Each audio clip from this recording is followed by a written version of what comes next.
And PPP, आपके ख्याल से व्हाट वेंट रॉन्ग, मतलब खान साहब और इस्टेब्लिशमेंट के दरमियान? Like do you think it's any, वो रशिया वाला ही एक स्टोरी है, जनरल फैज़ वाली स्टोरी है, आपने ज़रा बड़ा क्लोजली काम किया उनके साथ, आपका क्या एनालिसिस है? अच्छा, ये सब जो है ना, ये स्पेकुलेशन ही है। इवन जो मैं अपनी आपको बात बताऊंगा, मसलन तकरीबन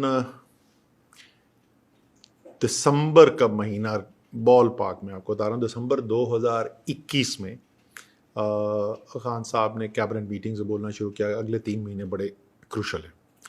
अच्छा, वो हमने कोई बहुत ज़्यादा सीरियसली इसलिए भी नहीं लिया कि वो खान साहब ये पहले भी बोल चुके थे। वो नेसेसरली क्रूशल इस शेप में नहीं होता कि कोई पॉलिटिकल टर्मोइल आने वाला है, वो अचीवमेंट करनी है, चैलेंज आ गया, तो वो ही लाइक्स वो putting a time frame and focusing everybody की यार ये अगले 1 महीने के अंदर हमने करना है, या अगले 3 महीने में हमने करना। हमने कहा चलो खान साहब के एक और नए 3 महीने आ गए। बट फरवरी में पहली दफ़ा मुझे याद है कि मीटिंग हुई जिसमें खान साहब ने हमें कहा कि गेव अस अ हिंट, उस वक्त भी बहुत ज़्यादा तफसील नहीं कि एक्चुअली हो क्या रहा है। तो उनके पास ज़ाहिर है इंटेलिजेंस एजेंसीज वाले रिपोर्ट करती थी, उनको पता होगा, शायद क्या ज़रूर पता होगा, ज़्यादा तफसील का पता होगा, बट हमें तो फ्रैंकली नहीं पता। सो अब जो भी हम कर रहे हैं ना, अब हम पीछे रियर व्यू मिरर में देख के अब हम पीसेस जोड़ने की कोशिश कर रहे हैं। सो उसके अंदर क्या चीज़ें थी जिनके ऊपर डिफरेंस ऑफ ओपिनियन होता था? 2-3 चीज़ें, या जो जो मशवरे मिलते थे। Usman Buzdar major point of contention, बार बार वो पॉइंट रेज होता था। फॉरेन पॉलिसी में ख़ास तौर पे अमेरिका वगैरह के ऊपर ज़रा डिफरेंस ऑफ ओपिनियन था कि किस तरीके से अप्रोच करनी है, लेकिन कोई बहुत ज़्यादा नहीं। फॉर एग्जांपल रशिया ट्रिप जो इतनी जिसकी बात हुई, वो तो मेरे ख्याल में इतना तो प्लान कोई ट्रिप था ही नहीं हमारा, जिसके ऊपर मल्टीपल मीटिंग, सारे स्टेक होल्डर्स बैठे हुए, रिटायर्ड फॉरेन सेक्रेटरीज तक को बुलाया गया, एम्बेसडर जो रशिया में रह चुके थे उनको बुलाया गया, वो सब मीटिंग के बाद। और इनफैक्ट ये तो सब पहले बिल्डअप में हुआ था ना। मैं आपको बताता हूँ, हम लोग सुबह वहां पर पहुंचे, मतलब रात को पहुंचे, सुबह मैं उठा, मैंने टीवी ऑन किया, और जाहिर है जब आप बाहर मुल्क में होते हैं तो आप वो सुबह BBC CNN कुछ लगाते।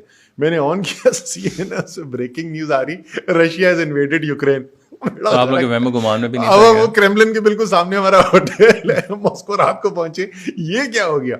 एनीवे जी, थोड़ी देर के बाद MS की कॉल आ गई जी, PM ने मीटिंग कॉल की। यार मैं था, शाह महमूद कुरैशी थे, मुझे याद नहीं, शायद कोई तीसरा एक और वजीर था, शायद Fawad Chaudhry, I am not sure. तो हम चले गए। एंड आई रिमेंबर आस्किंग उस मीटिंग के अंदर PM के साथ, मैंने कहा उस जनरल बाजवा से भी ओपिनियन उनका ले लें। तो ही से मेरी बात हो गई है उनकी। डिस्कशन ये हो रही थी कि हम ट्रिप कर्टेल करें या ट्रिप पूरा आज जैसे नॉर्मली प्लान्ड है वैसे ही करें। तो इसे वो कह रहे हैं कि वहाँ पे हैं तो पूरा कम। उसके बाद जिसके ऊपर डिफरेंस ऑफ ओपिनियन था, और वो भी कोई इतना कोई एटलीस्ट एक्सप्रेस नहीं किया गया, जब हम वापस आ गए और वो बड़ा सक्सेसफुल विजिट हो गया, पुतिन ने 3 घंटे, मुल्क ने इन्वेट किया हुआ किसी और मुल्क को, 3 घंटे इमरान खान, हम तो परेशान हो गए थे कि गए कहाँ, बिकॉज वो अकेली 1-on-1 मीटिंग थी। तो हम होटल में बैठे इंतजार करें, किधर गए, कहाँ से वापस नहीं आ रहे। 3 घंटे के बाद वापस आए, बहुत अच्छी मीटिंग हुई। शाम को फिर डिप्टी प्राइम मिनिस्टर जो है वो आया, prime minister out of the country था, तो डिप्टी प्राइम मिनिस्टर आया, मीटिंग हमारी, हाँ हमाद अजहर था हमारे साथ। तो वहाँ पे सारी डिस्कशन हुई। तो उसके बाद जब वापस आए तो ये 2 या 3 दिन बाद यूनाइटेड नेशंस का बोर्ड था। हमने फैसला किया कि, या PM ने फैसला किया कि हमने एब्सटेन करना है, हमने वोट ना इधर करना है ना उधर करना है। तो उसके लिए मीटिंग कॉल हुई, उसमें army chief was also there, DGI was also there. उसके अंदर उनका व्यू ये था कि यार क्या अल्फाज बाजवा साहब यूज करते थे, you don't poke a wounded bear in his eyes, तो ना करें यार। और ये एक आर्गुमेंट उनकी दूसरी थी, उसके अंदर वजन था कि देखें, अगर आप इन्वेजन ऑफ अनदर कंट्री को इंडोर्स कर देते हैं, या इंडोर्स नहीं करते लेकिन आप उसको कंडेम नहीं करते, कल खुदा न खासा कोई इंडिया करता है cross the line of control और समथिंग, तो आप तो प्रेसिडेंट उसके लिए सपोर्ट करें। एनीवे जी, foreign secretary was also there. पूछा गया क्या एक्सपेक्टेड था, एक्सपेक्टेड ये था कि पूरा रीजन जो है वो वोट करेगा फॉर एब्सटेंशन। सही। तो हमने कहा ये सब पूरा रीजन करेगा, अभी वहाँ पे मीटिंग करके आए। बट ऐसी कोई बहुत बड़े कोई फॉरेन पॉलिसी में मुझे कोई याद हो, कोई बड़ी कोई धुआंधार कोई बहस वैसा होता था, कोई लड़ाई झगड़ा होता था, ऐसा कोई था कोई नहीं।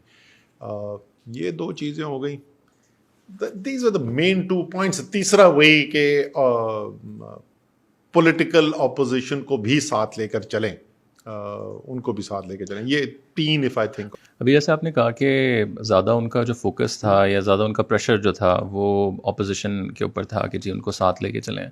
अभी रिसेंटली हामिद मीर साहब की एक स्टेटमेंट मेरे ख्याल से काफ़ी चल रही थी कि जी उन्होंने कहा कि बाजवा साहब ने मुझे बताया है कि जी इसने 50 अरब रुपए की करप्शन की है ऑरेंज लाइन के अंदर। तो हम लोग जर्नलिस्ट से स्टोरीज़ डिफरेंट सुन रहे हैं, और फिर खान साहब ने भी कुछ जगहों पे कहा कि जी वो दोनों साइड पे खेल रहे थे। तो आपको मतलब how do you feel like जब आप लोग मिल रहे होते थे, so he was like genuinely about, या वो actually he was also confused कि यार।